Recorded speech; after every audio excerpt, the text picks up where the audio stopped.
Rusiya əskərləri Askiv çayını keçməyə cəhd edərkən Ukrayna qoşunları tərəfindən həyata keçirilən əməliyyat nəticəsində məhv edilib. İşğalçılar bu su hövzəsini keçməyə cəhd göstəriblər, lakin onların zirehli texnikası batıb. Telegram tətbiqində yayılan videoda həmin əməliyyat əks olunub. Videoda Ukraynalıların çayda rusları daşıyan qayıqa zərbə endirmə anı əks olunub. Hadisə Xerson bölgəsində baş verib. Kadrlarda həmçinin Ukraynalı dronların qaçmağa çalışan rus hərbçiləri izlədiyi görünür. Rus qoşunları Kupiansk cəbhəsində hücumlarını intensivləşdiriblər və Xerson bölgəsində geniş miqyaslı rus irəliləyişi gözlərlər. Buna baxmayaraq Ukrayna qüvvələri cəbhə xəttinə yaxınlaşan rusları qarşılayaraq zərərsizləşdirirlər. Son günlərdə Rusiya qoşunları cəbhə boyunca bir neçə istiqamətdə quru hücumlarını gücləndirsələr də Ukrayna müdafiə xəttini yara bilməyiblər. Əslində Rusiyanın hücumu dayandırılıb və Ukraynanın işğal olunmuş böyük əraziləri azad edilib. Lakin hər bir geri çəkilmə Moskva tərəfindən cılız şəkildə xoş niyyətcəsti kimi təqdim olunur. Gerçəkdə isə bunlar sadəcə məcburi geri çəkilmələrdir. Tam miqyaslı işğalın əvvəlindən bəri rus dilli Ukraynalıları azad etmə ideyası talan və zorakılığa çevrilib. Rusiyanın hücumları getdikcə daha baha başa gələn və mənasız xarakter alır. 2024-cü ildə Rusiya ilə keçirdiyi hər kvadrat kilometr ərazi üçün orta hesabla 128 əskər itirib.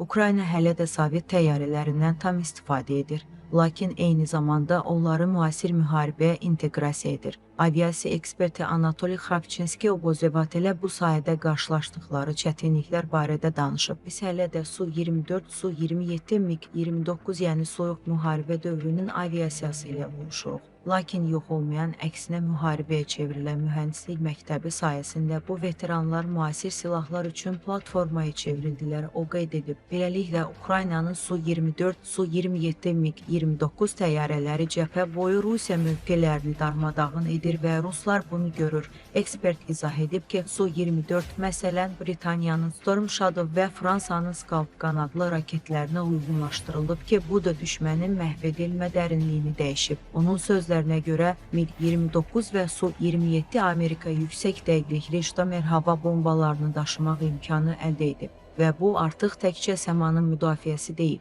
arxa cəbhədə dəqiq zərbələrdir. GM-88 Harm kimi radar əleyhinə raketlərin düşmənin hava hücumundan müdafiəsini yeyən səmanı digər məhv vasitələri üçün açan silahların inteqrasiyası üzərində də işlər davam edir. Xravchenski vurğulayıb.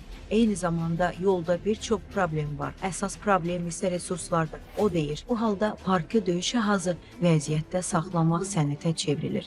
Sovet texnikası pis deyil. Məhdud sayda mühərrikləriniz, ehtiyat hissələriniz və hətta ona xidmət göstərə bilən daha az zavodunuz olduqda donanmanı döyüşə hazır vəziyyətdə saxlamaq sənətə çevrilir. Çox az adam başa düşür ki, bəzən bir uçuş mühəndislər üçün bütöv bir anbar dolu ehtiyat hissələri ilə yarım günlük iş deməkdir. Analitik vurğulayıb ki, SSR-nin irsindən istifadə edərək Ukrayna ona nostalji duymaq deyil. Onu müasir müharibəyə inteqrasiya etməyi öyrənir və bu bəlkə də ən çətindir köhnəni qaydasında saxlamaqla yanaşı tədricən yenisinə keçmək. O həmçinin Ukraynanın səmada paritetə nə qədər yaxın olduğunu izah edərək vurğulayıb ki, paritet məqsəd deyil, üstünlüyün başladığı minimumdur. Səmada paritet təkcə qırıcıların sayı deyil, o vasitələrin bütöv bir ansamblıdır. Aviasiya hava hücumundan müdafiə, elektron müharibə sistemləri, radar və hətta dərinlikdəki hədəfləri məhv edən kamikaze dronlar, bəli F-16'ları, SA-340 kimi erkən xəbərdarlıq təyyarələrini əldə etmək, müasir hava bombalarını və raketlərini inteqrasiya etmək, bütün bunlar bizə əhəmiyyətli bir təkan verəcək, ekspert deyir. Lakin həqiqi paritet, onun sözlərinə görə super təyyarə Wunderwaffe'yə sahib olduğumuzda deyil. Hava məkanını hər bir elementin öz məsuliyyət sahəsini əhatə etdiyi bir sistem kimi gördüyünüzdə yaranır. Hava hücumundan müdafiə cəbhəni və şəhərləri əhatə idi. Aviasiya hədəflər üzərində işləyir və elektron müharibə düşməni bloklayır. Vəziyyət bir vəziyyət deyil, bir prosesdir. Biz ona sadəcə yaxınlaşmırıq, sahib olduğumuz təhlükəsizlik şəraitində hər gün onun uğrunda mübarizə aparırıq. Ukrayna yeni bir müharibə modeli formalaşdırır və prioritet məqsəd deyil, üstünlüyün başladığı minimumdur, Xrapçinski vurğulayıb.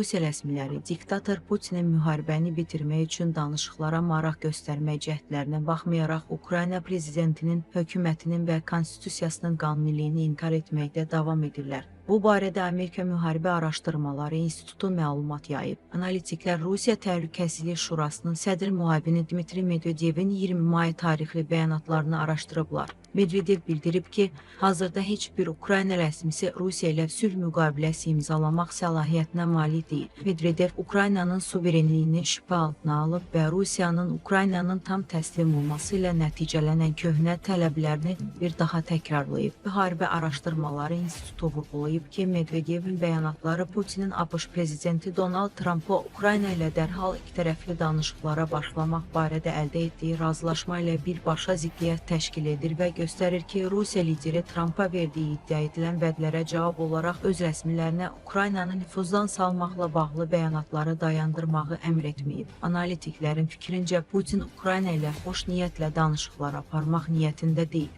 Müharibə Araşdırmaları İnstitutu ekspertləri həmçinin qeyd edirlər ki, Rusiya rəsmiləri Zelenski və Ukrayna hökumətinin qeyri-qanuni olduğu barədə yalan narrativi dəfələrlə yayıblar. Məqsəd Rusiyanın Ukrayna ilə xoş niyyətlə danışıqlar aparmaqdan imtina etməsini əsaslandırmaq və Rusiyanın Kiyevdə Rusiyapərəst bir kukla hökuməti qurmaq kimi uzun müddətli müharibə məqsədinə nail olmaqdır. Müharibə Araşdırmaları İnstitutunun hesabatında deyilir, Ukrayna konstitusiyası və Ukrayna qanunları açıq şəkildə qeyd edir ki, hərbi vəziyyət qüvvədə olduğu müddətdə Ukrayna seçkilər keçirə bilməz və hücum təhlükəsi və ya Ukraynanın dövlət müstəqilliyinə və ərazi bütövlüyünə təhlükə qaldığı müddətdə Ukrayna hakimiyyəti hərbi vəziyyəti ləğv edə bilməz. Zelenski də bu yaxınlarda aydınlaşdırıb ki, 2022-ci ilin sentyabr ayında verilmiş prezident fərmanı ona Putinlə danışıqlar aparmağa mane olmur. Müharibə Araşdırmaları İnstitutu bir daha vurğulayıb ki, Rusiya və Ukrayna arasında istənilən